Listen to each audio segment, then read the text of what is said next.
The destroyer of the universe, Rin Itoshi, goes one-on-one against the defender of creation, Don Lorenzo.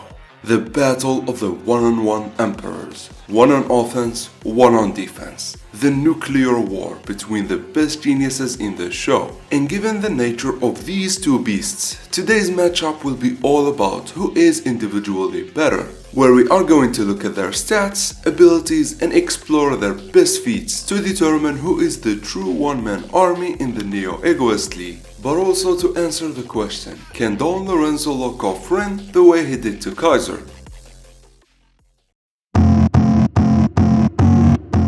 Rin Itoshi, the Sasuke of BLUELOCK. Ever since his introduction, Rin was him. He was the guy to beat, because he pretty much dominated BLUELOCK ever since its inception.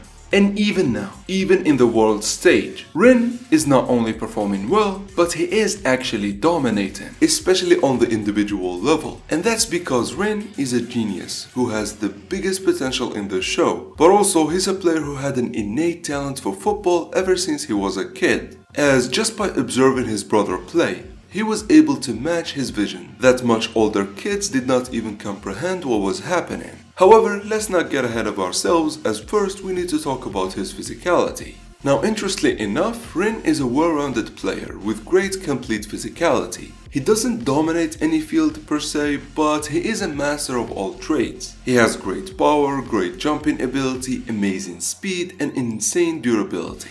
But even though I find this is impressive, he is a well-rounded, complete striker with no weaknesses. Where Rin really shines is with his abilities and weapons. In fact, Rin is so unique and is so outwardly that he is known for using abilities before they get properly introduced. You see, the idea of using the eyes to look for opportunities, whether on defense or offense, was introduced by Rin before the show fully explained the whole idea, before we got Isigi vs Naruhaya matchup. But it's not just about generally using the eyes, because even if we look at a specific ocular abilities like the Predator eyes, we see that Rin actually used it more than 100 chapters before it was properly introduced with Baro. You see, in the third selection, we witnessed Rin use one type of the Predator eyes, which is the goalkeeper hunting ability. Then in chapter 289, we saw Rin use a new type of the Predator eyes. There is actually a defensive type, where he was able to target the most critical point in Kaiser and Isagi's attack and completely counter them. But it's not just the Predator eyes. You see, ever since chapter 99, I have been speculated that Rin has them, and everything got confirmed in chapter 289. However, another ocular ability that I am speculating he has, but it never got confirmed, is actually Metavision.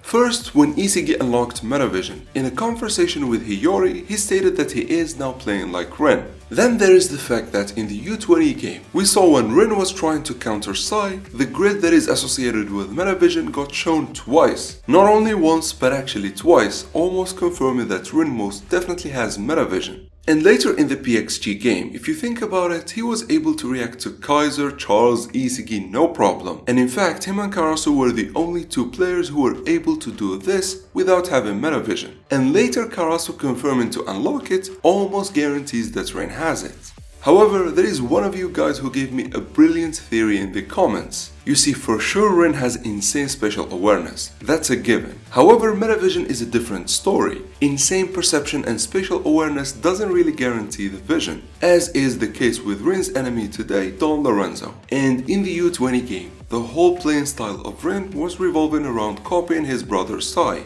And in fact, it's not just in the U20 game. Ever since they were kids, Rin was always trying to copy Sai. And one of the weapons that got confirmed for Sai is actually Metavision. And this could explain why he subconsciously unlocked Metavision, because he was trying so hard to understand Sai. But as we all know, Rin is a genius and not a talented learner like his brother. And so, him copying Sai was holding him from reaching his ideal, and could explain why Sai did everything he could to stop Rin from copying him. And as you all know, at the end of the U20 game and in the PXG match, Rin fully embraced his ego and became Berserker Rin, which for us might mean that Rin will never unlock Metavision, simply because he doesn't need to. He is a genius that acts on his talent and on his instincts, and so Metavision doesn't really fit with him. And honestly, this would be an insane theory happy if it gets confirmed, simply because much like the other genius who is Shidous, Rin doesn't need metavision, because his genius is giving him one of the best special awareness in the show. As I said earlier, he was able to keep up with metavision users with no problem, which, as you will see when we get to Lorenzo, is actually the name of the game for these two. Then I want to talk about another weapon that is not confirmed for him, but I would say I'm 99% sure he has it, which is egocentrism. As I said, it was not really shown, but you can tell from the way he controls other players that he has to have a great understanding of their motives and their playing style. And again, I don't think it is him understanding, but actually it is him using his genius. Unlike Isigi, who thinks about what other players want, Rin on the other hand is just impulsively understanding other players. And I kinda like this duality, but this means that Rin's egocentrism is definitely inferior to the likes of Isigi. What is not inferior about Rin, however, is actually his dribbling ability, which, in order for us to explain fully, we gotta talk about Rin's biggest weapon, but I should say Rin's strongest state. Ladies and gentlemen, I give you the Destroyer, Berserker Rin. In this state, Rin becomes the embodiment of the one-on-one Emperor, because he becomes near damn impossible to stop one-on-one, as now he can dribble, engage players physically, and even shoot while crashing with other players, something that we'll explore in a second. First, let's talk about what makes his dribbling so deadly in this state. You see, Rin moves from his calculated dribbling to a new dribbling style that could only be described by one word: destruction. In this new style, Rin destroys his opponents in two ways. First, by completely countering their plays while engaging them physically to truly destroy them both physically and mentally. And second, by being the most unpredictable force on the field. He throws logic out the window and completely relies on his talent to break through the enemy defense with complete chaos. As I said, he becomes the embodiment of destruction. But in fact, it's not only his dribbling that gets elevated in this state. His shooting too attains a new height. You see, before I've always said, Rin has one of the most accurate shooting in the show, but also his range is one of the largest. However, one downside his shooting had is just how long it takes him to shoot, something that gets completely negated in the Berserker state, because now Rin has no issue engaging other defenders and even crash into them while performing his signature shots, making him the impossible striker. Or that's what I would say if it wasn't for his weakness. You see, Rin in this state becomes the embodiment of unpredictability but also volatility, which sometimes make him hurt the team he plays for. First, his volatility could be exploited by other teams, like we've seen Noah do when he employed CHIGIRI to counter that. Then both of his volatility and unpredictability could work against his own teammates, like we've seen it happen in chapter 290, where Rin completely cost BXG the game by choosing not to pass to Shidous and actually crashed with Kaiser, who completely destroyed him in the air. And to be honest, this is huge for our matchup today, because this honestly hurts Rin so much, and I didn't even get to the point where I talk about his mentality and ego. You see, his volatility that could hurt his team is not the only problem he has. Unlike other players, Rin has a very special mentality in the Berserker state, where if the play is not satisfactory to him, he would actually opt not to score. And honestly, this is my biggest contagion point with him. And to be honest, when you couple this volatility and this nasty mentality, you get one of the biggest weaknesses in the show. And I find it only fitting because Rin is the strongest striker individually. However, he has the biggest weakness that he needs to work on. And so there is an insane room to grow for him. And I actually kinda love that for the future. However, for our matchup today, this is a very serious weakness that is really hurting Rin. And don't just take my word for it. We've got the best striker in the world, Noah, called Rin's mentality and ego nasty. And if you know anything about me, I've always said that Noah and Snuffy have the best mentality when it comes to football. And so to have that player, that insane player, call your mentality and ego nasty, that's definitely not good. However, as I said, this only means that Rin has an insane room to grow. But again, for our matchup, this really hurts him. However, and beyond this weakness, Rin is still one of the most dominant players individually. In fact, hands down, he is the most dominant striker in the U20 category as of now. And I feel as of now, Rin is the closest striker to the pros level. However, can Berserker Rin destroy the Italian Emperor? on Lorenzo, a player who can only be described by being phenomenal. As you see, he breaks every rule there is to break about football in the realm of BLUELOCK. With the saddest backstory in BLUELOCK, Lorenzo oddly enough has a very playful persona, unlike for example Kaiser. And it's not just his personality, Lorenzo is also the best defender we've seen in the show without having any ego. In fact, his only interest in life is money and somewhat snuffy, which is always just mind-boggling to me.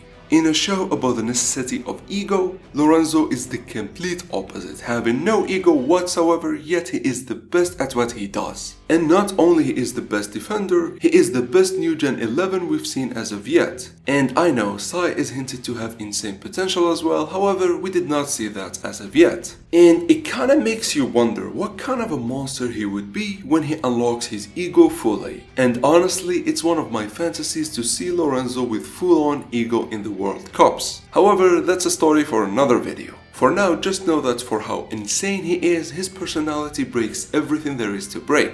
But, if you could believe it, it's not just his personality, as his physicality also breaks the mold completely. And speaking of which, it's time for us to talk about exactly that. As anyone can tell from simply looking at him, Lorenzo is a very skinny player, which means he does not have an insane muscle mass and thus his strength is very average. Well, that's what I would say if it wasn't for him completely dominating Kaiser. And as I said in Karasu vs Otoya vs Yuki, Kaiser is one of the hardest players to engage, not just because of his physicality, but also because of his insane hand placement technique, which honestly rivals even the pros. However, if you could believe it, Kaiser got completely dominated physically by Lorenzo, a player who's able to hold both Karasu and Tokimitsu and still shoot, like one of the best players at dueling. That same Kaiser is unable to do anything against Lorenzo physically, which is just mind-boggling to me. Like, how can you be that skinny and still dominate every other player physically? Like, as I said, Lorenzo breaks every rule there is to break. But also, it's not just his power and raw strength that breaks everything. His insane endurance also puzzles me a lot. Again, a skinny player should not have this endurance that he has. When we get to his abilities and weapons, you'll understand specifically why it is very puzzling to me. But beyond his strength and endurance, speed-wise, Lorenzo I would say is pretty good. I mean, at 83 he's not that high up like Kaiser, CHIGIRI or Zantetsu. But at the same time, it's not really low by any means. However, what I would say is low is his jumping ability. You see, despite how dominant he is, Lorenzo actually has zero feats when it comes to his jumping ability, and that's why Snuffy put Aryo and Aiko next to him. The two best flyers in the show being next to Lorenzo should tell you everything about his jumping ability.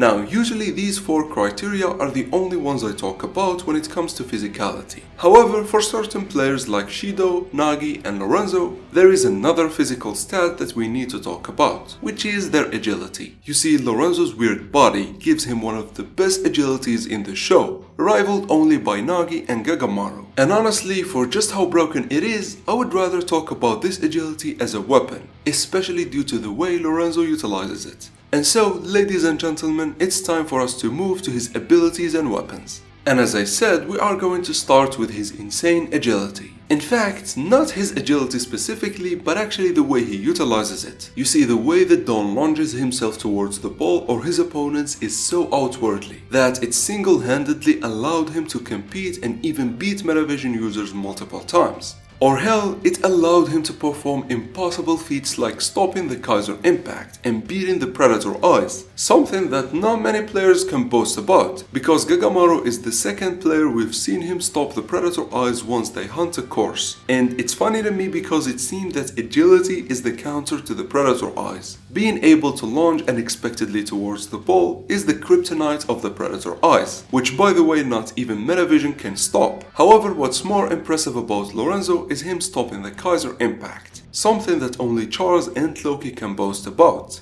And if you watch any of my videos, rivaling any pro in any given thing is the best feat a U20 player can have. And this definitely takes Lorenzo's defending points through the roof. As this agility of his, this explosiveness of his, makes Lorenzo such a wild card on the field that can instantly closes the distance to whatever targets he sets his mind on. However, and honestly, this explosiveness would not be much of a use if the player doesn't target critical spots. And for that, we gotta talk about another broken weapon of his, which is his insane perception. As you all know, Lorenzo is a player who has the feat of completely neutralizing the unstoppable at that point Michael Kaiser. And this is in part due to his agility and his ability to close the gap to Kaiser, but also it is due to his perception, as due to Kaiser's meta vision and him constantly positioning himself perfectly on the field in order to give himself the best chances. One can't simply lock down Kaiser with only physicality, as the defender is required to have the insane perception to do so. And that's honestly where Lorenzo shines. You see, no matter what Kaiser, Ness and Grim tried to do, Lorenzo was always on Kaiser, and the latter was not able to shake him not once. Not only that, but this perception allows Lorenzo to dodge and dribble past metavision users point blank,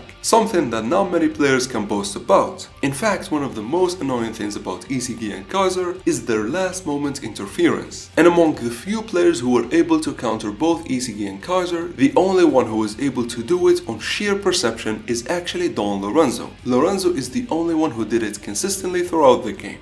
This perception of his is not only critical for his defensive plays, but also it was very crucial for Lorenzo to perform well in his other role, which is being the heart of the team and one of the best midfielders we've seen. Of course, this is partially due to his perception, but also due to one of the most broken dribbling abilities in all of BLUELOCK. You see, Lorenzo's special physicality enables him to perform the weirdest dribbling moves ever, which are at the core of his dribbling ability. Much like the Jenga which is employed by Lavinio and Bajira, Lorenzo completely throws his center of gravity left and right, with his upper body being completely detached from his footwork, which makes it impossible for anyone to read the direction of his dribbles, because usually it's the upper body that gives off said direction. And by the way, this means that Lorenzo doesn't employ any insane dribbling moves, like say Bajira, Lavinio or Yuki. In fact, his opponents often find it hard to figure out what is happening, due to just how wobbly his body is. And when you combine this with his insane perception and agility, you get a midfielder that can very easily take the ball from one goal to the other. But also, it enables Lorenzo to very easily lead attacks, direct the pacing of the game, or hell, even be the beating heart of the front line. Which is always mind-boggling to me, as if being the best defender was not enough for him. Lorenzo also had to dominate the attacking midfield and be top 5 midfielder in the entirety of the show, after Sai, Charles, Hiyori and Ness. However, and if you could believe it, this is not all there is to Don Lorenzo. Because even though he excels at defending in a general sense, Lorenzo's biggest selling point is actually his ability to straight up lock down almost any striker. And as I said earlier, the biggest example of this is him completely neutralizing one of the deadliest strikers in the U20 category, where Lorenzo quite literally pocketed him for the entirety of the game and made the new Gen 11 striker his little bitch, to the point Kaiser was not able to even breathe unless, as I said, Lorenzo attended to other players. And if you think about it, this equates to a death sentence for teams with one main striker. The only reason Bastard were able to do anything is due to the secondary access created by Isigi. And again, his insane perception and agility played a huge role in Lorenzo's ability to lock down Kaiser. But that would not be all, because a player like Ness or Kaiser could have simply dribbled past Lorenzo. And this is where another crazy weapon of his comes into play, which is his insane and off-the-charts dueling ability, which honestly might be even the highest in the U20 category if we exclude his opponent today, Rin. And I am saying this because you have to understand the following. In the Ubers game, Lorenzo was the only player we have not seen getting even challenged not once on defense. Not even dribblers like Ness and Hiyori even attempted that.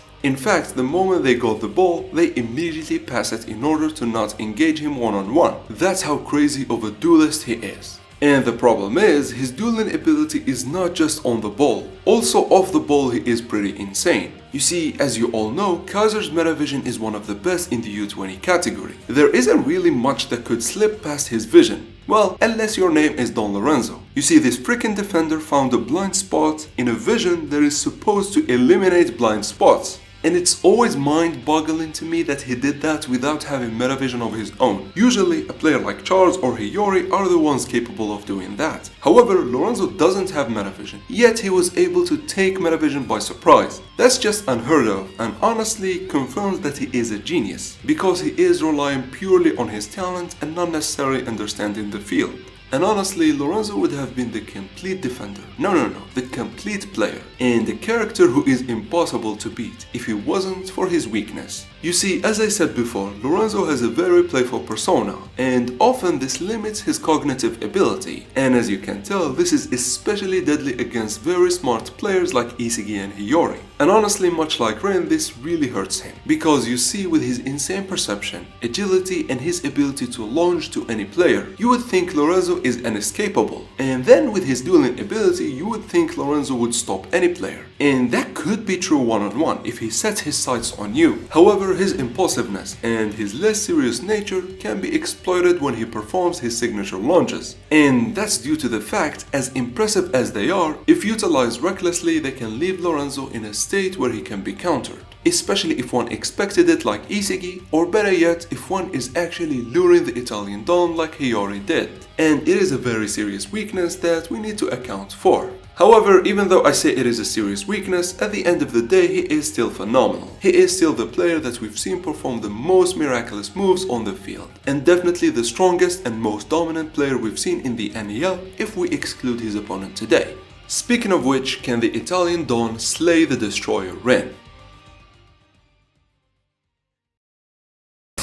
For how it would go, we are actually going to divide the results into 3 categories. First physically, then who is overall better, and finally who is individually better, which will determine the actual winner of the matchup. So when it comes to a physical battle, I mean, Rin is just unbeatable, right? Even strong players, if they are not careful, they lose miserably to him. However, the case with Lorenzo is kinda different. His physicality is weird like Nagi and Gagamaru, which we did not see Rin completely destroy. And I feel with Lorenzo, it's going to be even harder. The guy's center of gravity is all messed up, and I really doubt that Rin can deal with his weird physicality that easily. Except for one aspect which we will talk about later in the ultimate 1v1. And so for their physicality, I honestly think it could go either way, although my money is on Lorenzo. The guy has never engaged someone physically and lost, and we've seen how a player like Kaiser was able to slay the destroyer Rin, yet he was not able to do anything against Lorenzo. And so, despite Rin being physically better than Lorenzo, it's just Lorenzo's physicality is weird like that, and so he wins the physical battle. But as you all know, I don't care that much for physical battles because this is not a fight, and so let's move on and talk about who is overall better.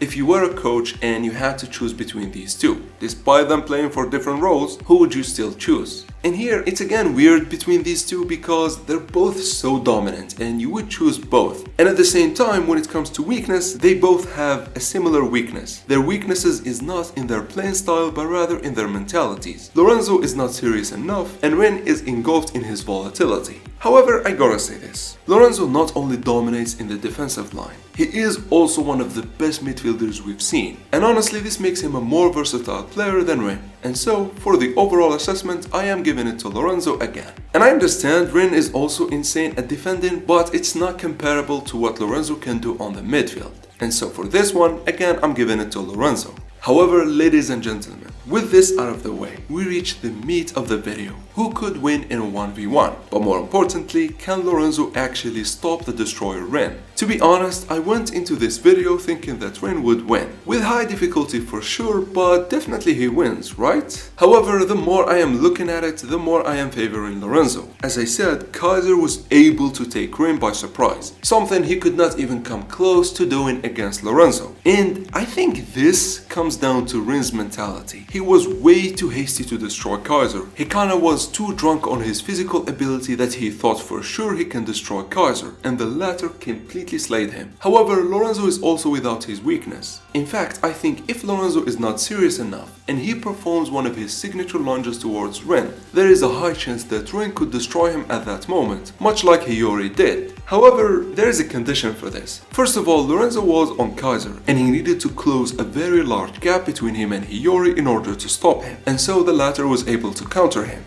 If Lorenzo is on Rin, can Rin even try to destroy him? Rin destroys players with two weapons. Either he counters the play of his opponent and crash into them, or being unpredictable in his dribbling that he takes everyone with surprise. However, in both cases, I really do not see him beating Lorenzo. Like, what would you do against that agility? So you try to hit him with your shoulder, but Lorenzo's feet would reach the ball no problem. If Kaiser can do that, I have no doubt in my mind that Lorenzo can do even better. Simply because Lorenzo's physicality is really special. You can't simply crash into him and expect to win. I mean, we've seen Kaiser crash with Tokimitsu, with Karasu, and with Aiku, and still he was able to perform well, yet he did not even dream of doing it to Lorenzo. Then let's talk about him being unpredictable in his dribbling. Again, I don't think it would work on Lorenzo. First, due to his insane perception, he would know where the ball is going. And second, due to his insane agility again, I am sure he could throw his leg to the ball while Rin is doing his shenanigans. And so, it's seeming as if Lorenzo can completely neutralize Rin as well. Well, to be honest, I think Rin's only option is to do what Hiyori and Isagi did. If Lorenzo is far, or if Lorenzo is on another player and he lunges towards Rin, I think Rin would destroy him. I think that would be the worst destruction because Lorenzo leaves himself completely open that way. And you might think this is not one-on-one since Lorenzo is not on him. But as we've seen with Kaiser, there were times where Kaiser got the ball far from Lorenzo and the latter needed to launch into him. And I feel that's the only way for Rin to do anything against Lorenzo, which honestly is scary. Because if Lorenzo is on Rin, I really feel he has no answer to him. As I said, Rin's only solution is to try and create distance between him and Lorenzo, and then when the latter performs his signature lunges, Rin can destroy him. Other than that, however, I think Lorenzo can lock him off no problem. And for that reason, the winner of our matchup today is actually Lorenzo, and I believe in a 1v1 setting he can lock down Rin no problem. But with that out of the way, I really hope you enjoyed the video, and until next time, thank you for watching.